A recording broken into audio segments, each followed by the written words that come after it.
welcome to the 9th episode of the Combined Impact podcast. My name is Ila and I'm joined by Shari. And today we are going to talk about our relationship with clothing. But as usual, first we're going to talk a little bit about the previous episode, which was on colorism. And we had guests on, Nash and Melo, and it was awesome. Yes, I really thoroughly enjoyed having guests on the episode for the first time. Yeah. And it's also such a cool thing to have, the different perspectives, and especially when you're talking about certain topics that, is not, you want to give a platform to people who get to talk about these topics, of course. And who have different experiences than you do. And it's important to have as many different, inputs. Yeah, perspectives. And we enjoyed having guests on so much that we are going to have more guests on in very soon episodes. We have those planned out. And even for today's episode, we prepared together with somebody else. But, she's not on as an official guest. But maybe in the future, hopefully. But I hope so. But special shout out to you. Thanks for helping us prepare. Yes. Coming back to the colorism episode, we had also mentioned, of course, that it was more of an introduction to the topic itself, because when you're talking about colorism, it's so nuanced and so you can go so many different ways, and there's so many different things that still we need to talk about when it comes to colorism. Like who is actually black, and when you're light skinned, like, are you then just light skinned, or are you black and are you black because you have the features or not, or how does society perceive you, and what does that do for you, and the way you are discriminated against? Exactly. It's the level of discrimination, right? So, and the proximity to whiteness, and so it's a lot that we still need to discuss, which we are going to discuss. So hopefully in the future we have a designated episode for that again, which will happen. But but for now, we hope you enjoyed that episode. And we hope it also started up some conversations between you and other people. I mean, it's in the year of the fucking conversations, this wave of the Black Lives Matter, so it's inevitable. But I hope that it was a healthy conversation and that people came to some wider understanding of what's going on. And realizations, especially within our own communities, and how we perpetuate colorism as well, which is very important.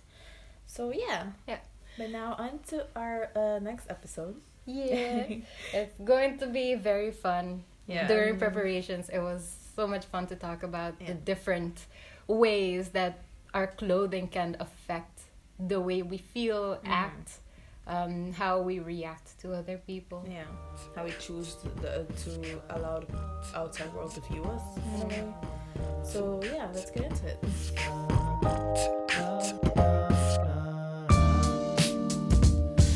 So like we mentioned, this episode is gonna be about our relationship with clothing, and specifically how we grew up, and our relationship, what we dealt with, with clothes and the clothes aspect. And how we chose or didn't choose our clothing, and why we did or didn't, and what it looks like for us now, basically. So it's not like one specific topic. It's lots of different aspects of the same topic. But starting with childhood, because we always love talking about childhood and traumas, huh? We love drama. Jesus. That was sarcastic, by the way, guys. Nobody loves drama. Oh my god. We don't record for a few weeks and all of a sudden. Okay, but how was it for me? Well, for me it was complicated right off the bat, because I think since I can remember, I always had a very complicated relationship with clothing. Especially because it was so specifically gendered for me growing up. Did your parents choose your clothing for you? Yeah, mostly. It was chosen for me, and because I was a girl, it was chosen very, very specifically. Only girly things. Yeah, only girly things. And you were religious. And I was religious, so very much, hanging to the church aspect of it as well, and what you're supposed to look like, what you're supposed to wear, and it was very frustrating for me. I can remember as a kid always being mad about the fact that I had to wear, for example, dresses or those stupid socks. Hey, they're kind of cute. They're they're the stupid, worst. but they're kind of the cute. worst. Like those, like, I don't know if y'all know, but you know white socks with them, like, how do you call them? I don't know, like the fringe or something. The fringe around. and the no, I always absolutely despised those they're itchy as fuck. Yeah, and even like dresses, like, you know, especially for when you like for church, when you had to wear those dresses, or when you receive your communion. Anyways, like I think an early age, I just really hated it, and I really hated the fact that they were like forcing girliness on me, and you know, being girly and hyper femininity.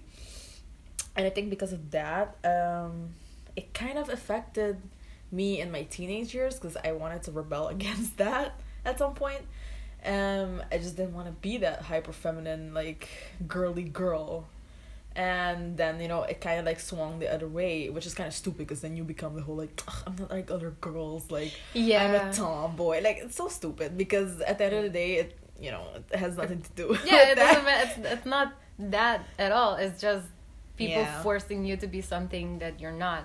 Because there are some people who definitely really lean into that. Yeah. And other people who are like, fuck no, I don't want to wear this. that. Yeah. And I think that I had to like understand it wasn't about the clothes, it was just about, you know, me feeling the pressure of being put in this hyper feminine box, which I didn't fit in. And not having a say either. Yeah, and just not having a say in it. And I think that was mostly what affected me growing up. And But then, besides, was it the same like throughout elementary school and high school and stuff? yeah, well, yes and no, because as I grew up, especially in my early teen years, I started to become really like into, for example, sports. I was a scout, so scouting. So like you can't wear dresses. You can't wear dresses while you're running around in the woods somewhere, like. So I think that gave me that freedom of not having to look a certain way. Nice. And I really did enjoy those, like, very, like, you know, you have those, like, transformative years in between right when you hit puberty and when you're still allowed to be a certain way as a girl. Because then as soon as you hit a certain age as a woman on Aruba, you have to look a certain way. You mean when the boobs come in? Yeah, when the boobs come in, basically. Yeah. So inconvenient. But yeah, so basically, like, those years, I got to just be a little bit more, like, masculine in that sense, or whatever. Not that I was really allowed, but, or it was That's when you got to upon, explore your masculine energy. Yeah, a little bit, and then it kind of shifted back into forced femininity, because, you know, you're a teenage girl that has to be courted, you know, because that it's all about courting. Yeah, it's how much guys like you. Yeah, and how you need to look representable for that. Is that the right? Yeah, how appealing you look to guys, like.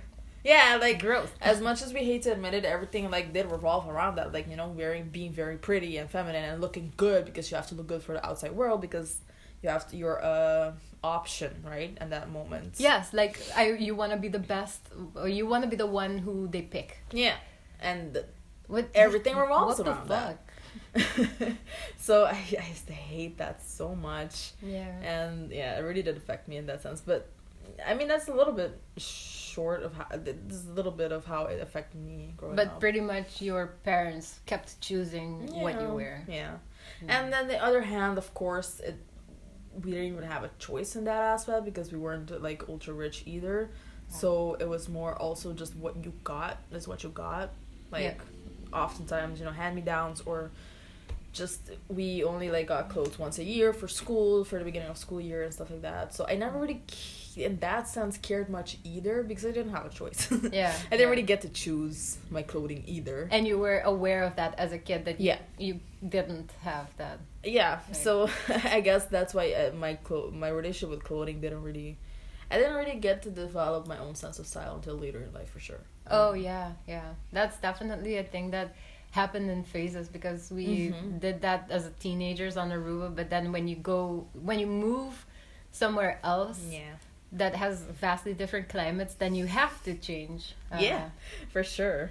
Yeah. That's so weird. But like, how was it for you growing up? Like, well, I guess pretty much the opposite of you, because I grew up with I didn't have the religion aspects to like force me to do things, but I guess I did have Christmas that people expected me to look girly, but my mom was, you know, the way she is and very spiritual and stuff. So she really believed in letting us explore our own identity, and I was really, really close to my older brother, so he wanted Batman pajamas and I wanted Batman pajamas. And the thing I learned really early on what that hole at the crotch is for.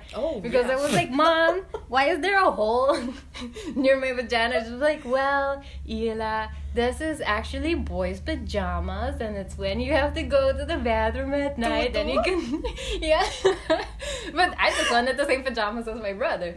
So we got to wear whatever we wanted to wear, and for Christmas we did have to compromise because the rest of the family also sort of had a say in like, but she has to wear a dress because it's Christmas and she has to look nice. So then I did wear a dress, but I would wear like the t-shirt dresses or like cotton dresses, nothing itchy.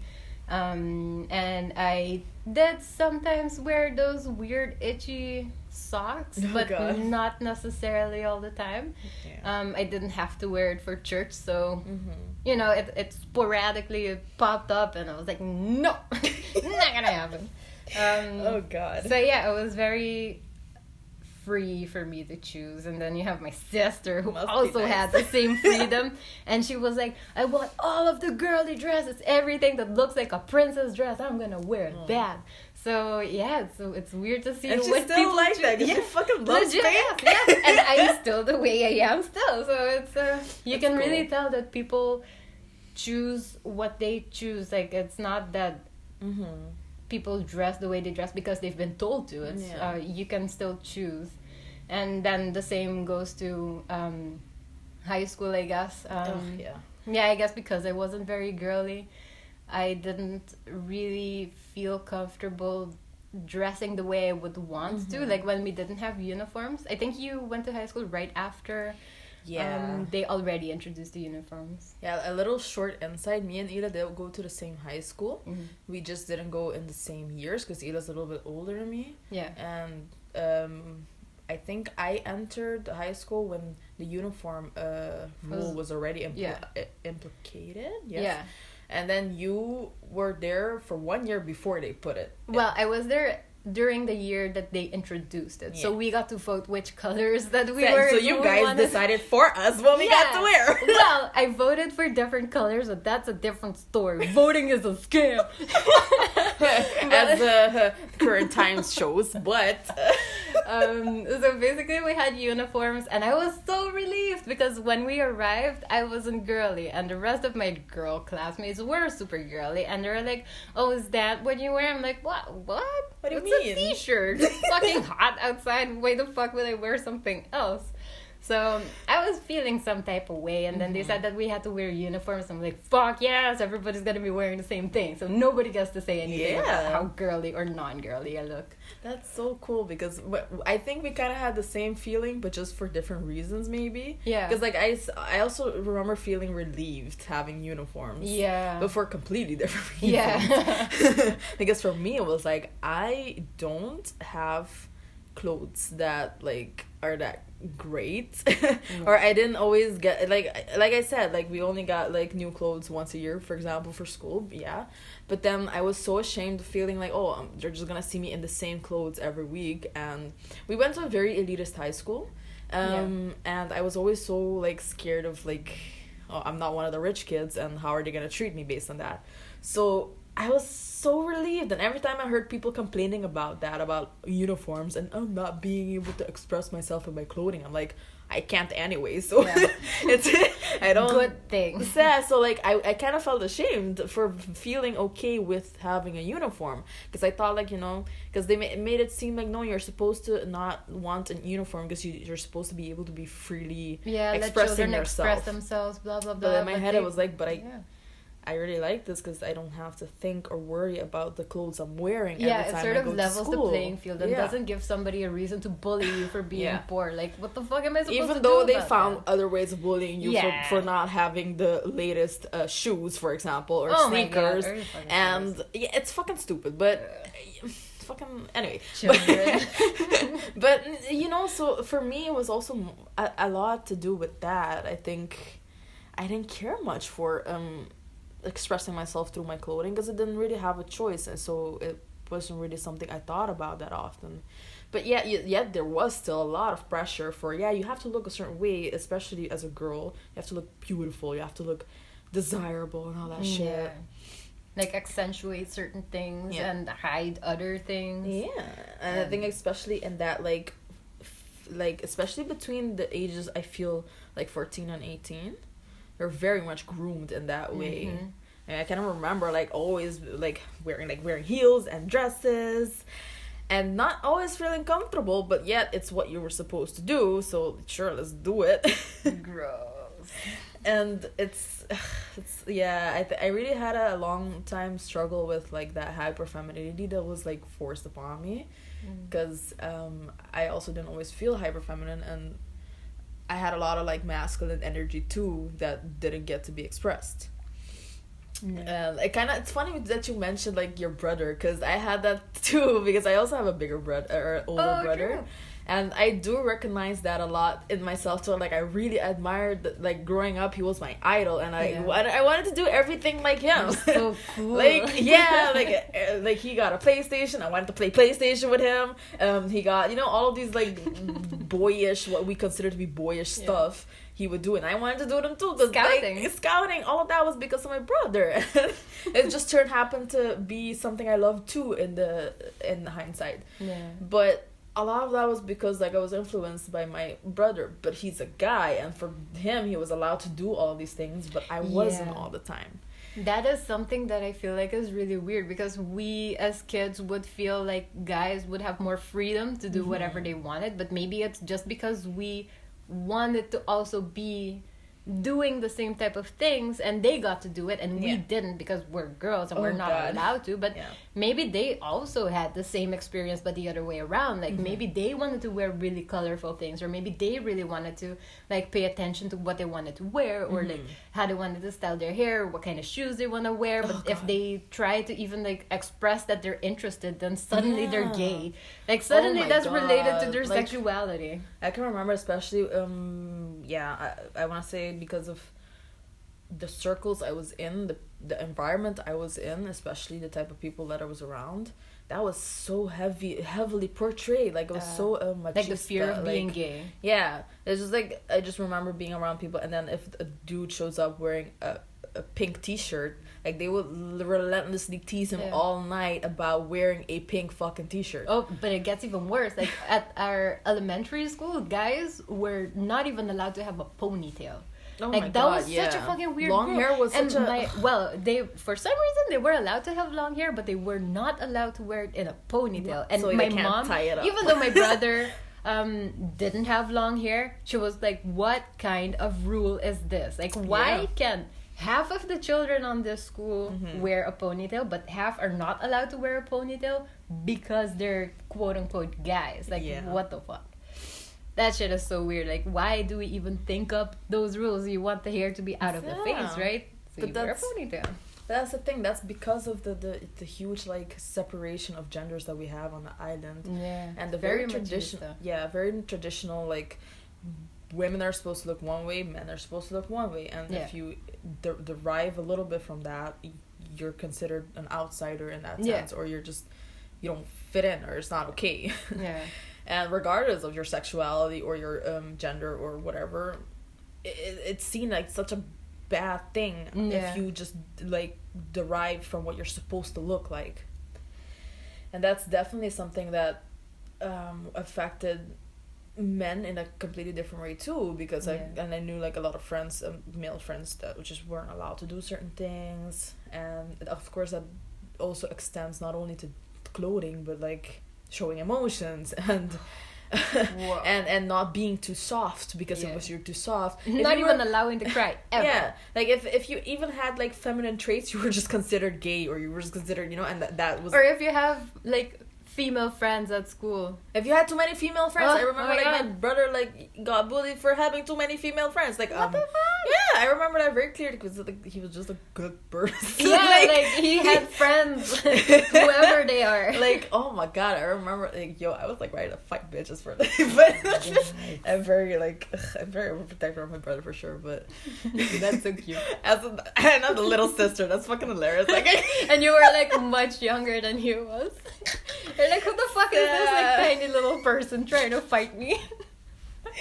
Sad, but so it was, man. It's so very toxic the relationship we have with gender roles on the island. And only later in life when I moved to the Netherlands and I really got to like express myself a little bit better. Yeah, when you had the freedom without people telling you about your choices every single time. And then that's when I started realizing, actually I really don't like wearing dresses. Yeah, because I look fucking bomb in dresses. But now it's a choice that I make and it's not something people are forcing onto me. Yeah.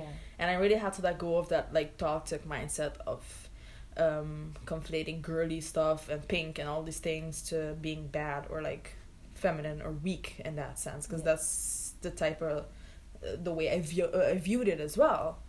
So I was like, wow, okay, so this is just you're allowed to wear it however you want. It's just, it has to be a choice. That's the most important. And when you think about it, like, it has a huge influence as well on gender expression, especially for trans people, because for example, if you're told that you're a little boy, but you're like, damn, dude, look at all my girl classmates, like, they get to experience all of this stuff. They get to explore colors or dresses or like all of those girly things, and I really want to wear all of those girly things.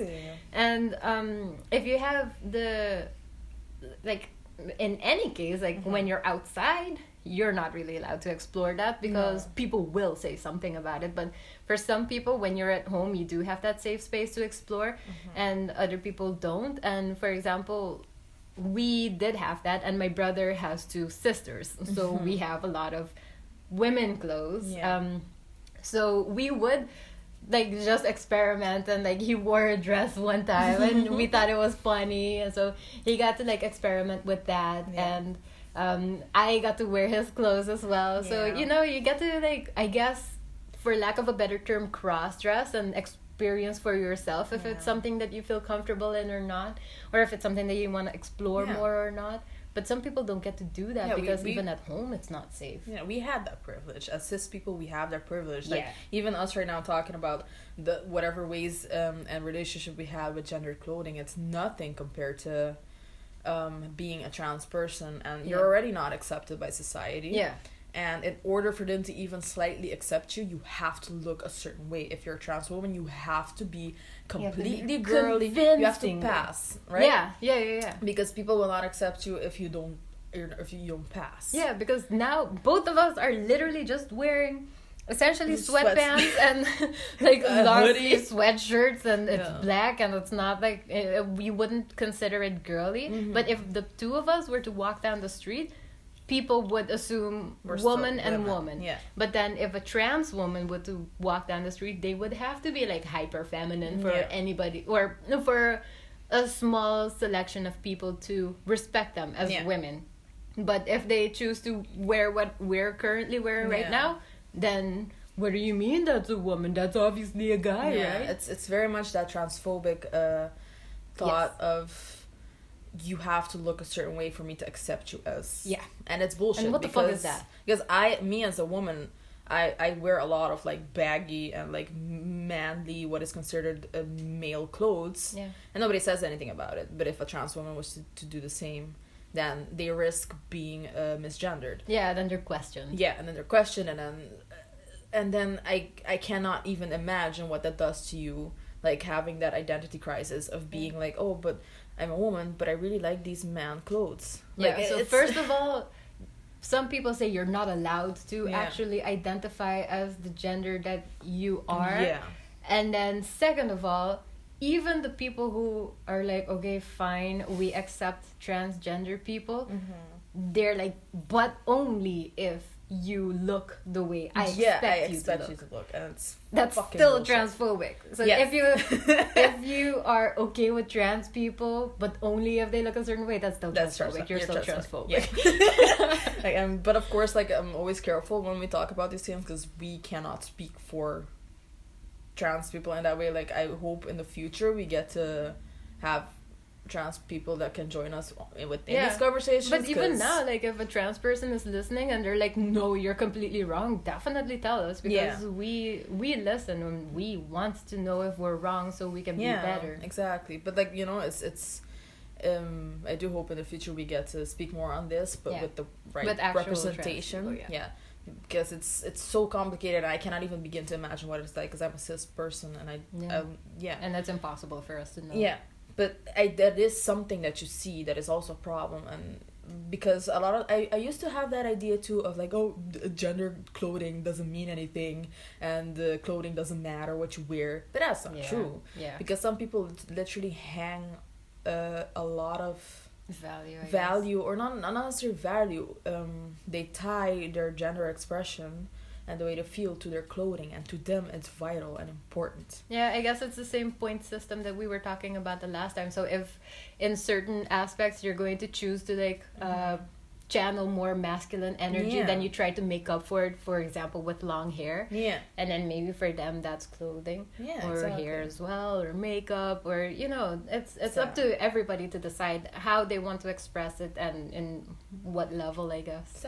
Because again, exactly that. So like in one side, it doesn't, you should be able to wear whatever you want regardless of your gender, but at the other hand, it's like important to remember that some people really do need their gender to be shown through their clothing. And I think in that way, that was something I learned, not with gender but with sexuality, because I noticed my relationship with my clothing identity and my clothing style had a lot to do with the process of accepting my sexuality as well.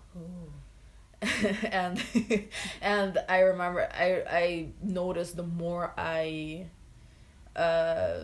delved into my sexuality and accepting it and learning, you know, who I was in that aspect, the more my clothes started to shift in that perspective as well. I realized in the beginning I really wanted to very much portray my sexuality through my clothing. It's like, yes, hello, I am a gay, I am one of you, look at me, you know? And that open for business.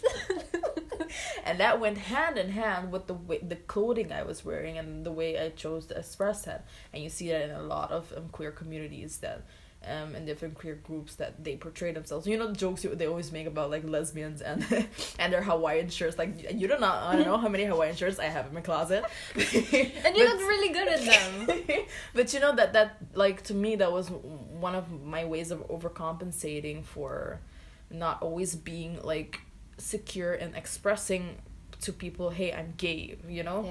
But I did that via my clothing, because there was also like kind of like a hint to other like gay people, like, hey, I am one of you. It sounds weird, I don't know how to explain it, but it is definitely something I did notice that went hand in hand with my sexuality, which is why I understand why gender or clothing has so much more significance for certain groups of people.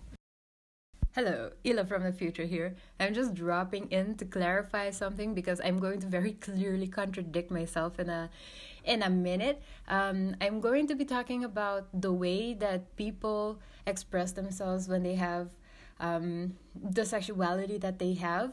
And just the point that I'm trying to make is that there's apparently no right way to do it, because you can be flamboyant or you can be not flamboyant, and either way there are going to be people who find a way to bully you for it, or anyway, you'll see what I mean. But just so you know, I'm going to contradict myself.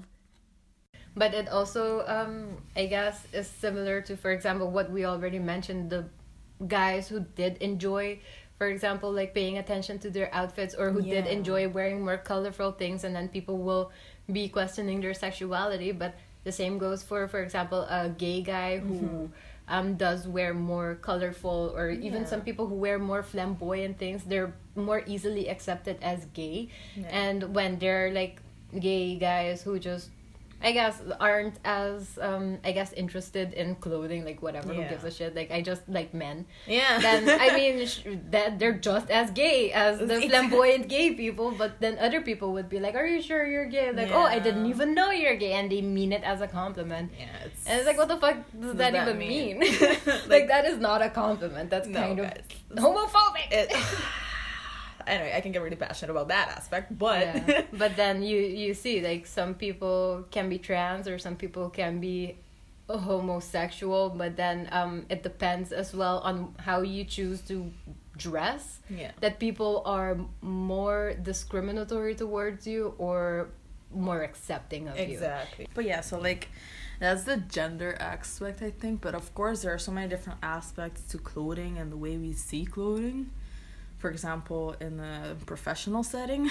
I mean, it also has to do with the respect, and like how much do you respect somebody's just somebody in general, depending on what they wear. Because we're very much in that sense, society in general, we hang so much on appearance.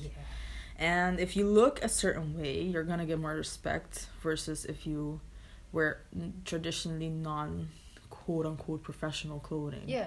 But it's like, for example, if you go to a job interview, this is what we were talking about today, that we couldn't really agree, because part of us does accept that you can wear whatever you want, but that doesn't necessarily have anything to do with how good you will be able to do the job. So research, for example, it literally doesn't matter what you look like, as long as you are capable of thinking where something can be improved, or a process, or just the way that you research it in general, or like if you just being good at the job. Or if you're a lawyer or like an economics person, I don't know, finance, whatever, then it doesn't matter if you're wearing a hoodie or if you're wearing a suit, as long as you can understand numbers or the law, then you.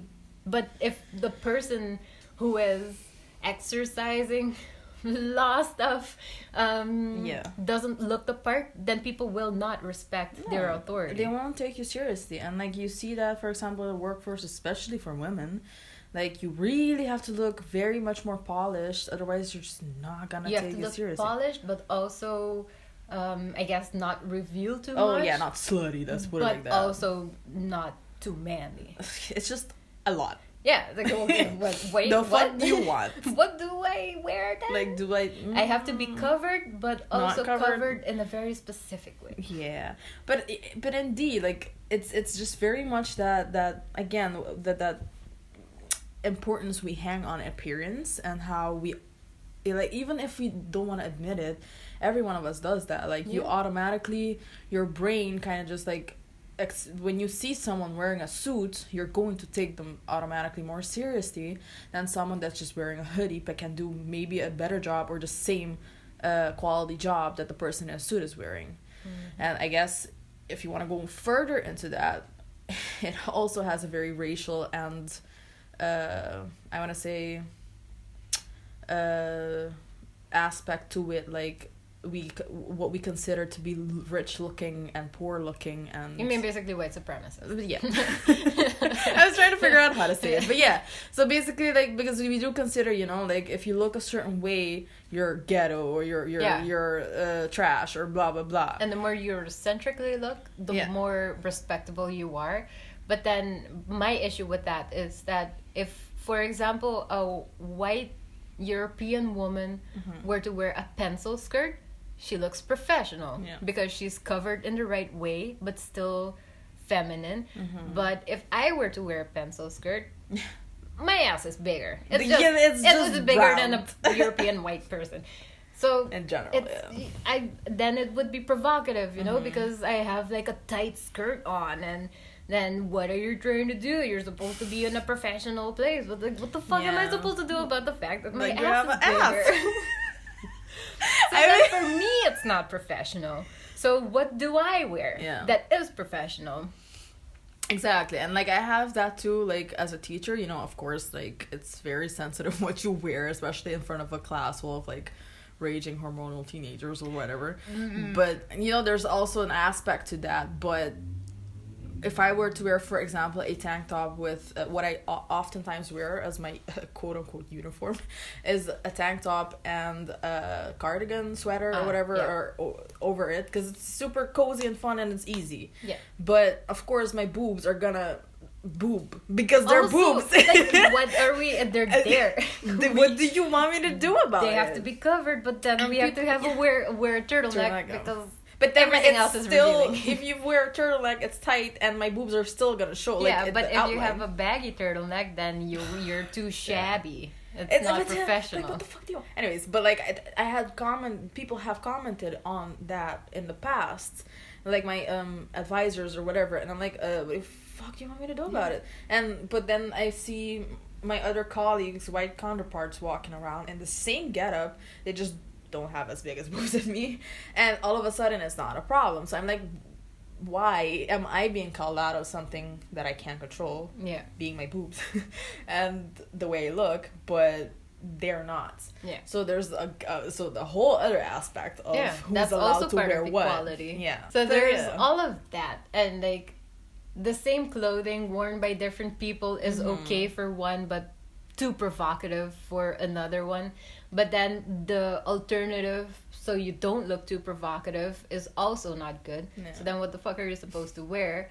And the other way around as well. And then, I mean, now we're talking about the female perspective because that's like what we experience. But then at the same time, if you think about men at work, if they're trying to look professional in their suits, like obviously I don't know anything about buying and wearing suits, but there's like this whole weird thing about that as well, like trends and which one is okay and which one isn't okay. Yeah, it has to be a very expensive one, tailor-made.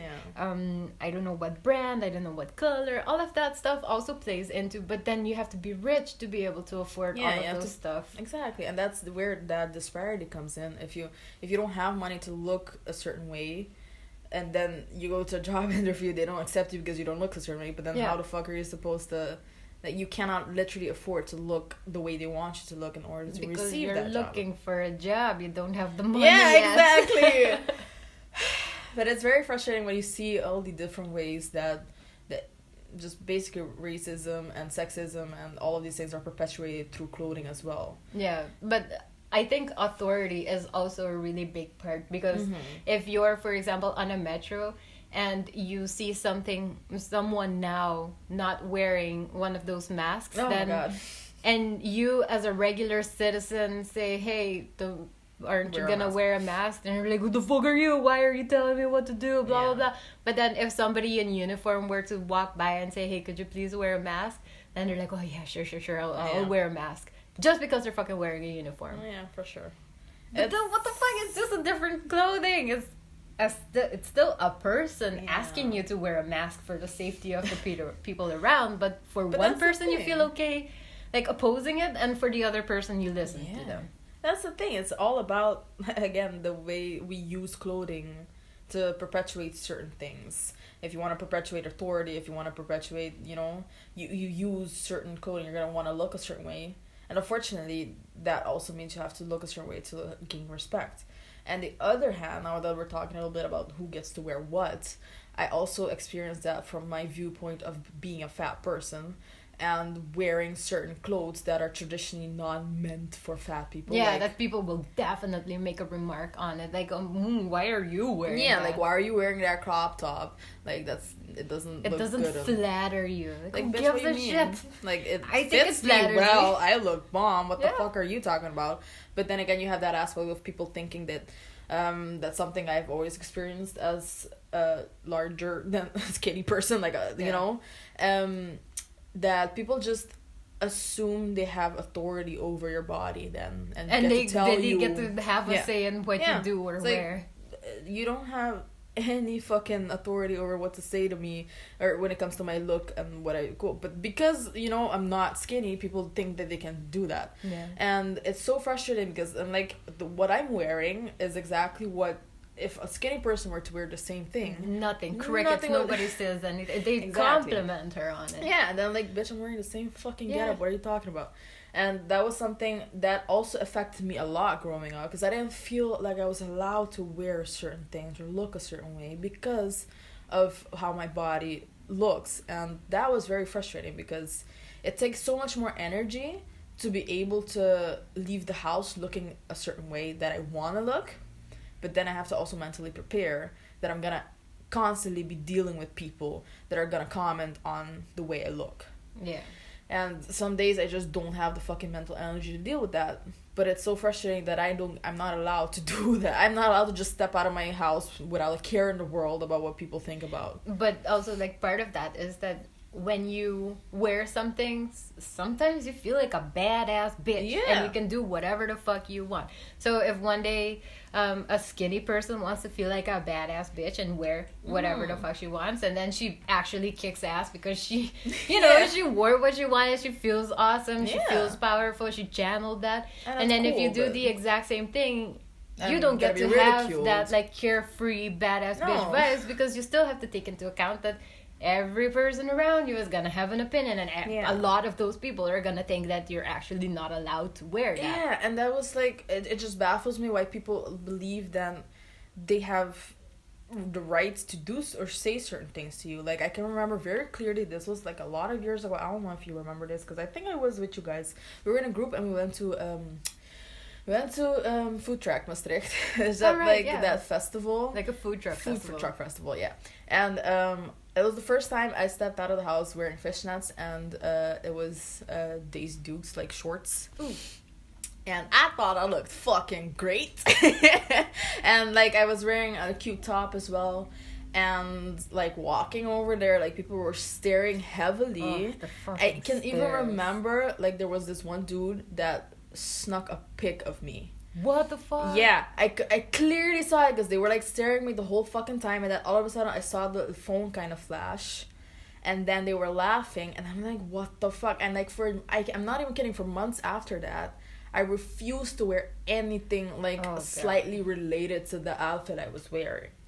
And that affected me for so long. That is bullying, by the way. So just so everybody knows, if you're laughing at somebody, taking pictures so you can laugh later, that's fucking bullying, man. And, like, all I could think about was how, like, he was probably sending that in some group chat or whatever. Yeah, so more people to can ridicule. Laugh at you. And I'm like, if someone else had worn this that didn't look like me, there would not have been a problem, because there were other girls walking around dressing even more, like, revealing in that sense, which is fine. But I'm just using that, you know, as an example of how it's completely okay for them. And then me, I had to literally, it stopped me from, like, expressing myself the way I wanted it for months, and, like, it's still something I have to deal with daily for. That is horrible. Yeah, I'm so sorry you have to deal with that shit, man.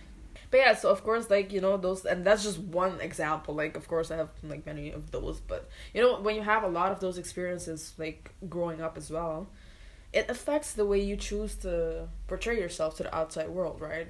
You think constantly about that and about how you look, especially as women too. Like, you're always so concerned about, do I look too slutty? Do I look too revealing? When it shouldn't fucking matter. Wear whatever you want, you know? But everybody should just wear whatever the fuck they feel most comfortable. Yeah, if you're a guy that wants to wear a skirt, wear a fucking skirt, you know? Yeah. But that's the thing. Like, I think we really don't understand how much, like, that affects us, because a lot of our identities, no matter who you are, a lot of our identities do tie to what we choose to wear and how we express ourselves through clothing. So it's so sad that some people are denied that freedom. Exactly.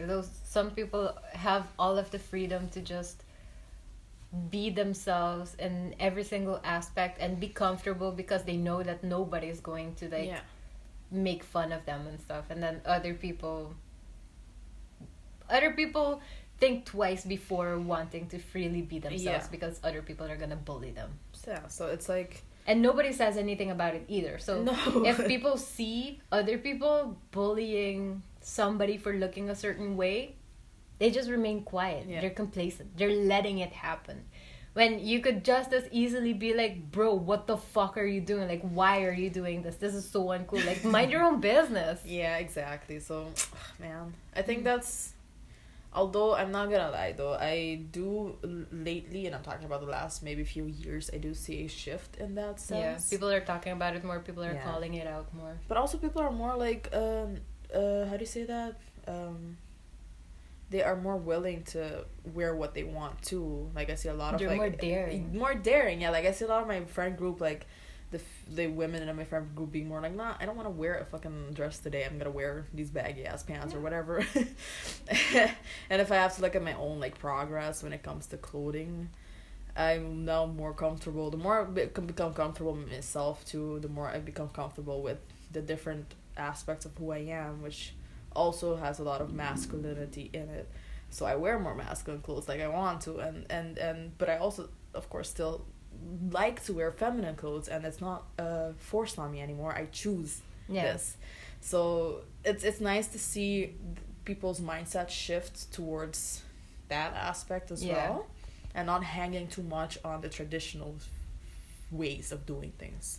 And this, it's also important to recognize your privilege, because as we said, some people can freely just express who they are without even having to worry about other people thinking things about them.